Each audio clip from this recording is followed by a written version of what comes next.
Hello students, good morning to all of you. Our today's topic of discussion, it will be biological classification, chapter number 2 of class 11 biology. That chapter we will be starting today. पहले हम थोड़ा सा देख लेते हैं कि आज हम किन टॉपिक्स के बारे में बात करने वाले हैं, उसके बाद फिर we will be direct to our point. Biological classification के अंदर today we will be talking about kingdom systems of classification. उसमें 2 किंगडम सिस्टम आएगा, 3 किंगडम सिस्टम आएगा, after that 4, then 5 and then up to 6 kingdom system of classification. These are the various topics जिनके बारे में आज हम डिस्कशन करेंगे. तो बिना ज़्यादा टाइम वेस्ट करते हुए let us start our discussion from the concept of biological classification. देखिए, बायोलॉजिकल क्लासिफिकेशन की एक डेफिनेशन एनसीईआरटी में दी गई है. तो पहले हम उस डेफिनेशन की हेल्प से समझने की कोशिश करते हैं कि भाई बायोलॉजिकल क्लासिफिकेशन चीज़ क्या है. Biological classification is a scientific procedure to classify the organisms into groups on the basis of similarities, dissimilarities, and then placing these groups into a hierarchy of categories. इस डेफिनेशन के 2 parts हैं. पहले part में जो बहुत important concept है समझने का, वो ये है कि it is a scientific procedure. But what is the meaning of the scientific procedure जो इन्होंने डेफिनेशन में बताया है. देखिए, मान लीजिए मैं आपको 6 प्लांट्स के नाम देती हूँ. Okay, I am taking 6 plants. Suppose मैंने ले लिया राइस, मैंने ले लिया wheat, then I took radish, then I took carrot, then I took cotton, then I took jute. Okay, and मुझे बोला गया है कि इन प्लांट्स को आपको क्लासिफाई करना है. ओके, सिंपलेस्ट मैकेनिज्म मैं इनको क्लासिफाई करने के लिए क्या अप्लाई कर सकती हूँ. मैंने देखा कि राइस की, व्हीट की, रेडिश और कैरेट की जब हम बात करते हैं तो ये चारों ही प्लांट ऐसे हैं जिनको एज फूड हम यूटिलाइज करते हैं, यानी कि these are used as food crops. जबकि कॉटन और जूट की अगर हम बात करते हैं तो बहुत ही सिंपल सी बात है that these 2 crops are fibre crops. Cotton के फाइबर्स से हमारे क्लोथ्स बनते हैं, जूट के फाइबर्स से रोप बनती हैं, बास्केट्स बनती हैं. ये हम अर्लियर क्लासेस में कर चुके हैं. तो मैंने सिंपल क्या किया, मैंने इन प्लांट्स को 2 कैटेगरीज में डिवाइड किया. पहली कैटेगरी मैंने बनाई फूड क्रॉप्स की और दूसरी कैटेगरी मैंने बनाई फाइबर क्रॉप्स की. अब बात आती है, क्या जो मैंने ये क्लासिफिकेशन की है ये सही मायने में क्लासिफिकेशन है? क्या हम इसको बायोलॉजिकल क्लासिफिकेशन कह सकते हैं? क्या ये एक साइंटिफिक प्रोसीजर है? The answer is no, it is not a scientific procedure. क्योंकि मैंने अपनी कॉन्वीनियंस के अकॉर्डिंग, मैंने अपनी यूज़ के अकॉर्डिंग इन प्लांट्स को 2 कैटेगरीज में डिवाइड कर दिया. ओके, क्योंकि ये चारों प्लांट्स मुझे खाने में इस्तेमाल हो रहे थे तो मैंने इनको फूड क्रॉप्स बोल दिया और उन दोनों क्रॉप्स को फाइबर क्रॉप्स बोल दिया. ना ही मैंने इन प्लांट्स की मॉर्फोलॉजी की कंपैरिजन की, ना ही मैंने इन प्लांट्स की एनाटॉमी की कंपैरिजन की, ना ही मैंने इन प्लांट्स की फिजियोलॉजी की कंपैरिजन की, ना मैंने इनकी साइटोलॉजी देखी, ना फाइलोजेनेटिक रिलेशंस देखे. मैंने सिंपली अपनी सहूलियत के अनुसार इन प्लांट्स को 2 कैटेगरीज में डिवाइड किया. And it is not a scientific procedure, it is not a biological classification. Okay, तो जो सिर्फ अपनी कॉन्वीनियंस के अकॉर्डिंग आप डिवाइड करते हैं then it is not a biological classification. अब इसी पॉइंट से रिलेटेड एक पॉइंट हम डिस्कस करते हैं. पहले ऐसे साइंटिस्ट जिन्होंने किसी साइंटिफिक प्रोसीजर का यूज किया प्लांट्स को क्लासिफाई करने के लिए, ही वॉज एरिस्टोटल. एरिस्टोटल पहले ऐसे साइंटिस्ट थे जिनकी क्लासिफिकेशन को सही मायने में बायोलॉजिकल क्लासिफिकेशन कहा जा सकता है। क्यों? अब देखिए एरिस्टोटल ने क्या किया। एरिस्टोटल ने प्लांट्स को 3 कैटेगरीज में डिवाइड किया, हर्ब्स, श्रब्स एंड ट्रीज। उन्होंने देखा कि जो पौधे बहुत छोटे थे साइज में, जिन पौधों की स्टेम फ्लेक्सिबल थी, जिन पौधों की स्टेम सॉफ्ट थी, उनको हर्ब्स बोल दिया गया। जो कि थोड़े से मीडियम साइज के पौधे थे जिनकी स्टेम वुडी थी, उनको श्रब्स बोल दिया गया। जबकि जो बहुत लंबे लंबे पौधे थे जिनका तना बहुत मजबूत था, उनको ट्रीज बोल दिया गया। अब जो ये क्लासिफिकेशन कर रहे हैं, इन्होंने क्या कंसिडर किया है? मॉर्फोलॉजी को कंपेयर किया है, इन तीनों की स्टेम्स को कंपेयर किया है, प्लांट्स को क्लासिफाई किया है on the basis of morphological features. तो इसे एक हम साइंटिफिक प्रोसीजर बोलेंगे और इसे हम कह सकते हैं कि बायोलॉजिकली उन्होंने क्लासिफाई किया प्लांट्स को। तो यहाँ पर एक बहुत ही इंपॉर्टेंट पॉइंट आता है जो एग्जाम पॉइंट ऑफ व्यू से बहुत इंपॉर्टेंट है। That point is this, that Aristotle was the first scientist. Aristotle was the first scientist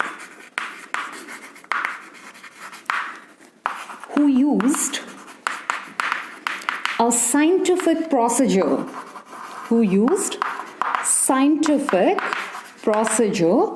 to classify the organisms.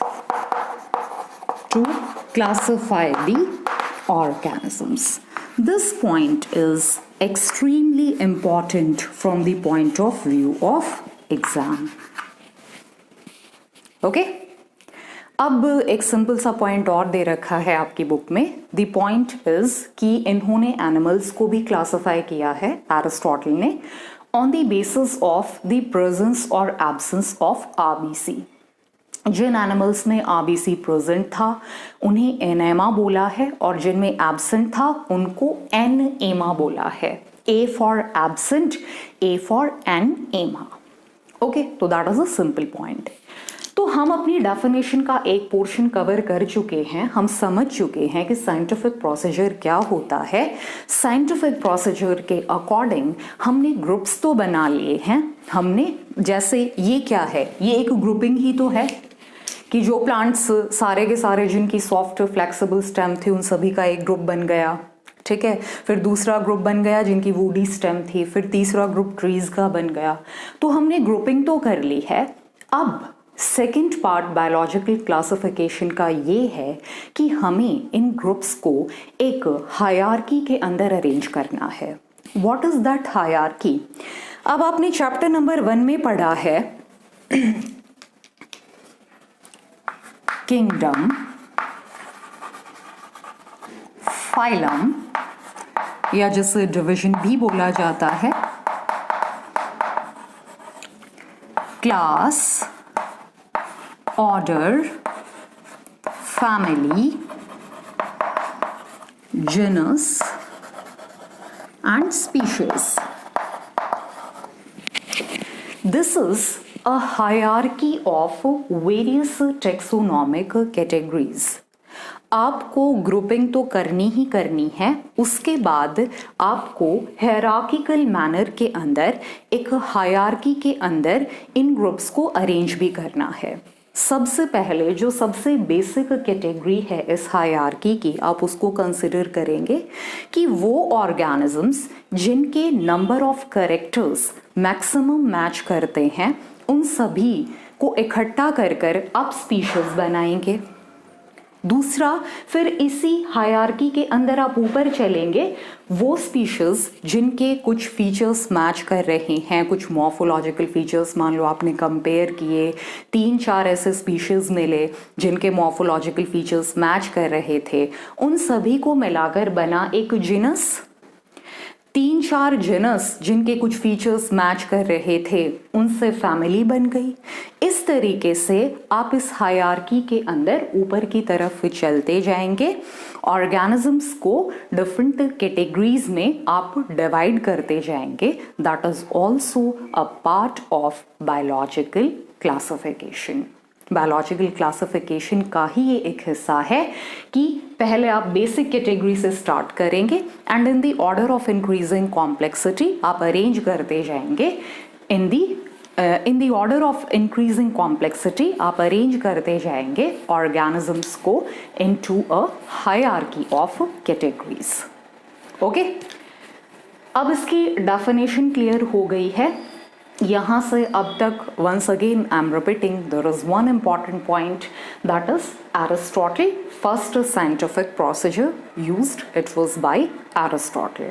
अब हम अपना नेक्स्ट टॉपिक डिस्कस करेंगे, that is kingdom systems of classification, जहाँ पर concept आएगी आपके पास किंगडम की कि किंगडम क्या चीज है। Two kingdom system of classification given by Carolus Linnaeus. Carolus Linnaeus ऐसे साइंटिस्ट थे जिन्होंने पहली बार किंगडम का स्टेटस दिया लिविंग ऑर्गेनिजम्स को। कैरोलस लिनेनियस से पहले भी बहुत से साइंटिस्ट ऐसे आए जिन्होंने ऑर्गेनिजम्स को क्लासिफाई किया, लेकिन पहली बार किंगडम का दर्जा प्लांट और एनिमल्स को कैरोलस लिनेनियस ने दिया। So he was the first scientist who used the word kingdom, who gave the status of kingdom to the plants and animals. तो first important point कि two kingdom system दिया किसने? It was Carolus Linnaeus.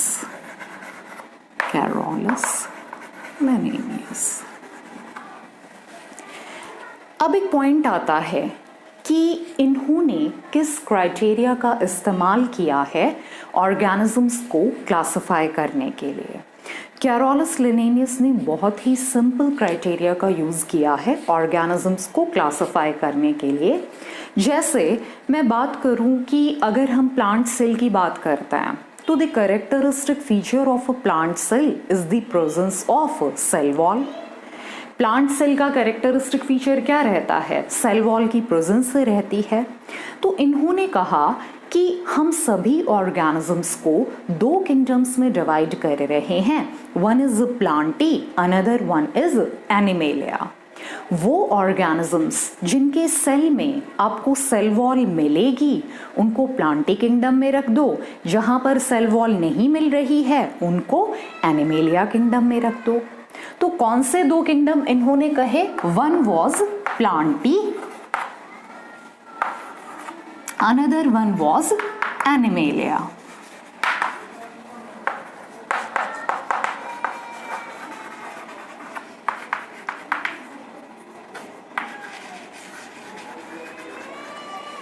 One was Plantae Kingdom and another one was Animalia Kingdom. अब ऐसा नहीं है कि सिर्फ एक ही मॉर्फोलॉजिकल फीचर का यूज़ किया गया है, बहुत से मॉर्फोलॉजिकल फीचर्स हैं। जैसे दूसरा फीचर उन्होंने यूज़ कर लिया लोकोमोशन का, कि भाई जो एनिमल्स होते हैं वो with the help of they can perform the movement of their body, कि एक जगह से दूसरी जगह पर वो चलकर जा सकते हैं। तो ऐसे ऑर्गेनिजम्स जो कि लोकोमोशन को शो करते हैं उनको आप एनिमेलिया किंगडम में डाल दो, जो लोकोमोशन को शो नहीं कर रहे हैं उनको प्लांटी किंगडम में डाल दो। ओके, फिर इन्होंने एक नेक्स्ट क्राइटेरिया ले लिया कि mode of nutrition. You must be knowing a characteristic feature of plants is that they are able to synthesize their own food. तो जिन ऑर्गेनिजम्स का ऑटोट्रॉफिक मोड ऑफ न्यूट्रिशन है उनको प्लांटी किंगडम में डाल दो, जिनका हेट्रोट्रॉफिक मोड ऑफ न्यूट्रिशन है उनको एनिमेलिया किंगडम में डाल दो। ओके, वंस अगेन एक फीचर उन्होंने just like it was about the presence of contractile vacuole. Contractile vacuole, it helps in osmoregulation and it is a characteristic feature of animal cells. तो जिन organisms में contractile vacuole मिलता है उनको kingdom animalia में डालो, जिनमें नहीं मिलता है उनको प्लांटी में डाल दो। तो his system of classification was based on a few morphological features and he divided all the organisms into two categories. अब three kingdom system of classification पर जाने से पहले हम इनके कुछ ड्रॉबैक्स डिस्कस करेंगे, और उन ड्रॉबैक्स को डिस्कस करने से पहले मैं एक टेबल बनाती हूँ। Just by having a look at that table you will be able to understand what are the drawbacks of the Carolus Linnaeus two kingdom system of classification.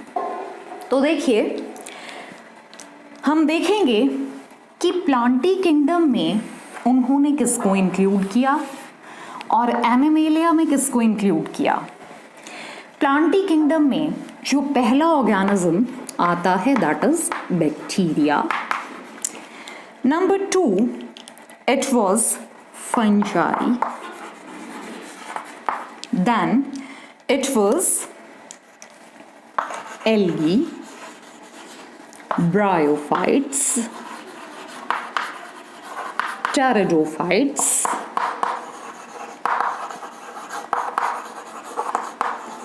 gymnosperms and angiosperms.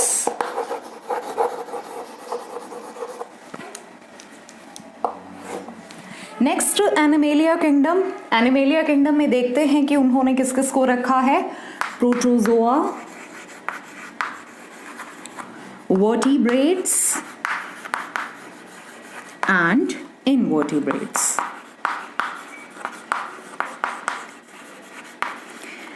अब हमने अभी discuss किया कि Carolus Linnaeus ने organisms को classify करने के लिए जो एक क्राइटेरिया रखा था that was mode of nutrition.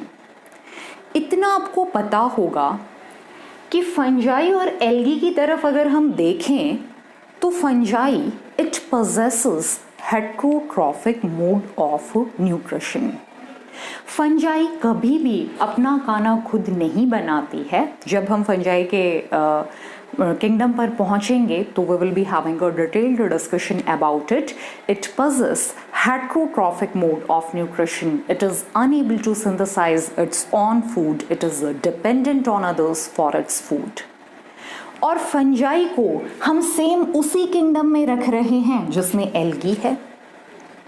Algae is photosynthetic by nature, it is autotrophic by nature, it is able to synthesize its own food.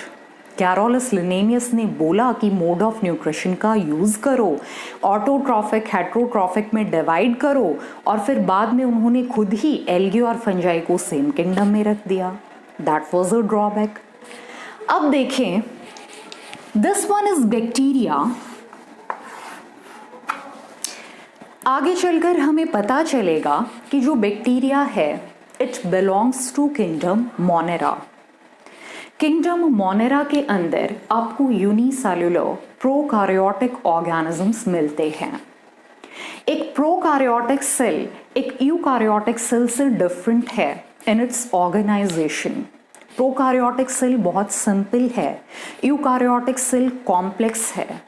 Prokaryotic cell के अंदर बहुत सी चीज़ें आपको नहीं दिखाई देंगी। मेम्ब्रेन बाउंड ऑर्गेनेलीज नहीं दिखेंगी, न्यूक्लियस आपको कोई डिस्टिंक्ट सा नहीं दिखेगा। जो आपका जेनेटिक मटेरियल होगा it will be directly in contact with cytoplasm, जबकि यूकार्योटिक सेल्स के अंदर आपको वेल डिफाइंड न्यूक्लियस दिखेगा, मेम्ब्रेन बाउंड ऑर्गेनेलीज दिखेगी, ATS टाइप ऑफ राइबोसोम्स दिखेंगे।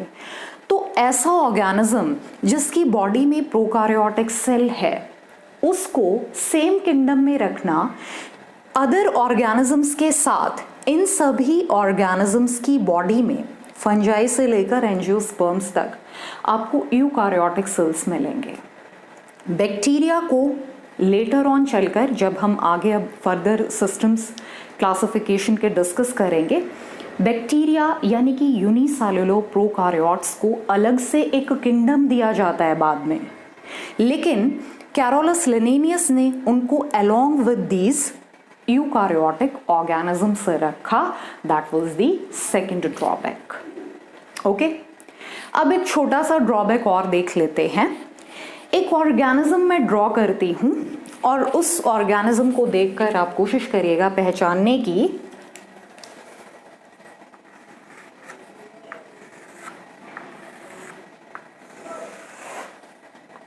It is a spindle shaped organism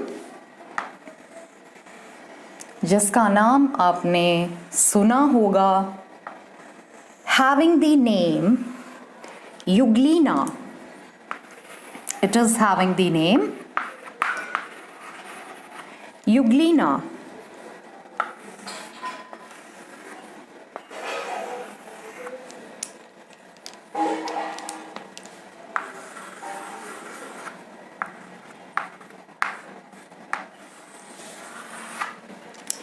इस ऑर्गेनिज्म के कुछ फीचर्स हम डिस्कस करेंगे और मैं उन्हीं फीचर्स के बारे में डिस्कस करूंगी जो कि प्रेजेंटली हमारे पॉइंट को समझने के लिए ज़रूरी हैं। I am not discussing all the features of this organism. It is a spindle shaped organism जिसका नाम है यूग्लिना। अब देखिए इसका पहला फीचर, मैं फीचर्स बताती जाऊंगी और उनसे आप थोड़ा सा अंदाज़ा लगाने की कोशिश करिएगा कि इनको किस किंगडम के अंदर हम रखें। Why two kingdom system of classification. ये जो फीचर है इट इज़ अ फ्लैजेलम। इसकी हेल्प से ये ऑर्गेनिज्म लोकोमोशन को शो करता है और क्योंकि ये लोकोमोशन शो कर सकता है, क्योंकि ये एक जगह से दूसरी जगह पर जा सकता है, that's why according to this feature it should be included in the category of kingdom animalia. इस फीचर के अकॉर्डिंग इसे एनिमेलिया की कैटेगरी में आना चाहिए। Second feature, it is contractile vacuole. It is contractile vacuole. अभी अभी हमने डिस्कस किया है that contractile vacuole is a feature of animal cell, it helps in osmoregulation. तो वंस अगेन इसका एक फीचर है जो कि एनिमेलिया किंगडम से मैच करता है। तो once again it should be included in animalia. अब हम आ जाते हैं इन स्ट्रक्चर्स पर जो आपको व्हाइट कलर में दिखाई दे रहे हैं। These are chloroplasts. These are chloroplasts. Chloroplast है तो क्लोरोफिल है, क्लोरोफिल है तो ये अपना खाना खुद बना सकता है। ऑटोट्रॉफिक मोड ऑफ न्यूट्रिशन ये शो कर सकता है। हालांकि ये मिक्सोट्रॉफिक शो करता है कि ऑटोट्रॉफिक हेटेरोट्रॉफिक दोनों ही मोड ऑफ न्यूट्रिशन इसके होते हैं, बट स्टिल क्लोरोप्लास्ट क्लोरोफिल का होना एक फीचर है जो कि कैरेक्टरिस्टिक है किंगडम प्लांटी का। तो इस फीचर के according it should be included in the category of kingdom Plantae.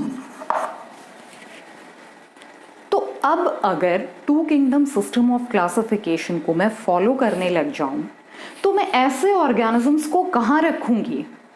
मैं इनको प्लांटी में रखूं या मैं इनको एनिमेलिया में रखूं? Such kind of organisms are known as dual organisms or two kingdom system of classification in dual organisms की position को explain नहीं कर पा रहा था।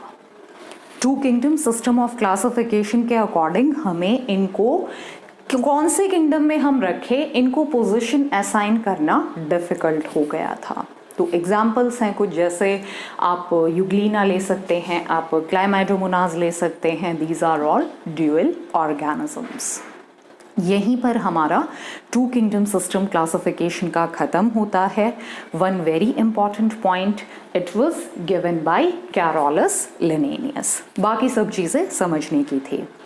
अब हम स्टार्ट करते हैं हमारा three kingdom system of classification. बहुत ज़्यादा डिटेल में हम नहीं जाएंगे three kingdom system of classification के, because it is not that much important. Main points I will be discussing. Let us discuss about the main points of three kingdom system of classification. Who was the scientist who established three kingdom system of classification? 2 kingdom हमारे पास पहले से थे और 3 kingdom system of classification में हमारे पास एक तीसरा kingdom और आएगा and the name of that kingdom will be protista. The name of that kingdom will be protista. तो जो नया किंगडम इंक्लूड हुआ है, what is the name of that kingdom? It is protista. Who is the founder of 3 kingdom system of classification, या हम कहें कि किन्होंने 3 kingdom system of classification establish किया? It was Hückel.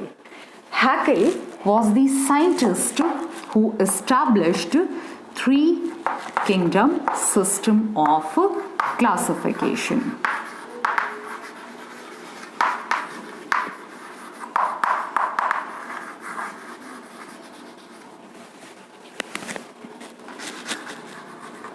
Three kingdom classification.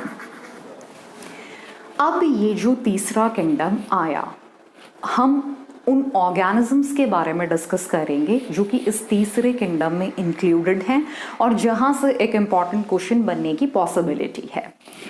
जो आपका तीसरा किंगडम आता है उसमें यूनिसेल्युलर ऑर्गेनिजम्स हैं, यूनिसेल्युलर हैं and mostly aquatic eukaryotes, mostly aquatic eukaryotes.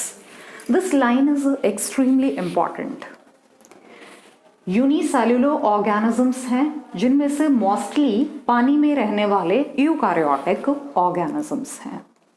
अब ऑर्गेनिजम्स हैं कौन कौन से? इनमें आपके आते हैं प्रोटोजोन्स। अब प्रोटोजोन्स में कौन कौन आते हैं हम डिस्कस करेंगे, लेकिन प्रेजेंटली बहुत ही सिंपलेस्ट प्रोटोजोन है, उसका एक एग्जाम्पल है अमीबा। दूसरे जो ऑर्गेनिजम्स इनमें आते हैं वो हैं स्लाइम मोल्ड्स। स्लाइम मोल्ड्स, अब स्लाइम मोल्ड्स हैं क्या, कैसे दिखते हैं ये? I will tell about this. Slime moulds के लाइफ साइकिल के 2 फेजेस होते हैं। One is the somatic phase and one is the gametic phase. Gametic phase में ये रिप्रोडक्शन शो करते हैं, सोमेटिक फेज में ये कैसे दिखते हैं आई will be telling about that thing. Although आगे हम इनका डिटेल्ड डिस्कशन करने वाले हैं, बट प्रेजेंटली आप ऐसा सोच सकते हैं कि in their somatic phase they consist of a mass of protoplasm. कुछ ऐसा सा मास प्रोटोप्लाज्म का आपको दिखेगा। That mass of protoplasm will be multinucleate, उसमें बहुत सारे आपको न्यूक्लियाई दिखाई देंगे। It will be surrounded by a slimy covering.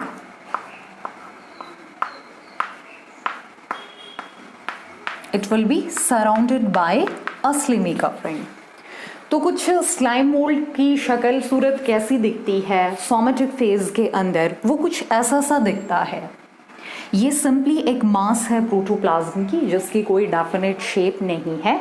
उसके अंदर बहुत सारे न्यूक्लियाई हैं, it is multi nucleate and it is surrounded by a slimy covering. That's why the name slime mould. दूसरा इसका एक नाम और है, इसको प्रोटेस्टियन फंजाई भी बोला जाता है, क्योंकि आप ये देखेंगे कि इसके कुछ फीचर्स जो हैं फंजाई से मैच करते हैं, जैसे कि इनमें स्पोर फॉर्मेशन होता है, that we will discuss later on. लेकिन प्रेजेंटली समझने के लिए हम कह सकते हैं that slime moulds are also known as protistan fungi. Second जो ग्रुप था ऑर्गेनिजम्स का, स्लाइम मोल्ड। फिर इन्होंने बैक्टीरिया को भी इंक्लूड किया। मैं किसके बारे में बात कर रही हूँ? मैं हैकेल के बारे में बात कर रही हूँ। बैक्टीरिया को भी इन्होंने इंक्लूड किया है अपने किंगडम में। नेक्स्ट कुछ यूनिसेल्युलर एल्गी भी आई, कुछ यूनिसेल्युलर एल्गी भी आई, जैसे क्लोरेला थी, जैसे क्लाइमाइडोमोनाज थी। They were also included in this category. अब इम्पॉर्टेंट पॉइंट ये है कि प्रेजेंटली जो किंगडम प्रोटिस्टा है उसमें सिर्फ यूनिसेलुलर यूकैरियोटिक ऑर्गेनिजम्स आते हैं। इसमें जो प्रेजेंटली हमारा किंगडम प्रोटिस्टा है उसमें सिर्फ यूनिसेलुलर यूकैरियोटिक ऑर्गेनिजम्स आते हैं, लेकिन जो हैकेल ने प्रोटिस्टा बनाया उसमें बैक्टीरिया भी है बाकी के यूकैरियोटिक ऑर्गेनिजम्स के साथ। और आपको पता है कि bacteria is a prokaryotic organism. Bacteria belongs to kingdom monera, it is a unicellular prokaryotic organism. तो हम ये कह सकते हैं कि एक ड्रॉबैक भी था three kingdom system of classification का कि बैक्टीरिया जो कि एक प्रोकैरियोटिक ऑर्गेनिज्म था उनको यूकैरियोटिक ऑर्गेनिजम्स के साथ इन्होंने प्रोटिस्टा में रखा। इन्होंने ऐसा किया, लेकिन प्रेजेंटली जो आपका किंगडम है प्रोटिस्टा उसमें सिर्फ यूनिसेलुलर यूकैरियोट्स हैं, सिर्फ यूनिसेलुलर यूकैरियोट्स उस किंगडम में इंक्लूडेड हैं। किंगडम बैक्टीरिया जो बैक्टीरिया है उसको अलग से किंगडम मोनेरा में डाला गया है। So that is an important point. अब ये वाली जो लाइन है this is very very important, क्योंकि एनसीईआरटी में ये दी गई है और यहाँ से पॉसिबिलिटी है क्वेश्चन बनने की। ओके, अब next we are going to discuss that is about four kingdom system of classification. तीन किंगडम्स हम डिस्कस कर चुके हैं। कैरोलस लिनेनियस ने प्लांटी दिया, एनिमेलिया दिया, फिर अर्नस्ट हैकेल आए। अर्नस्ट हैकेल ने एक तीसरा किंगडम बना दिया that was having the name protista.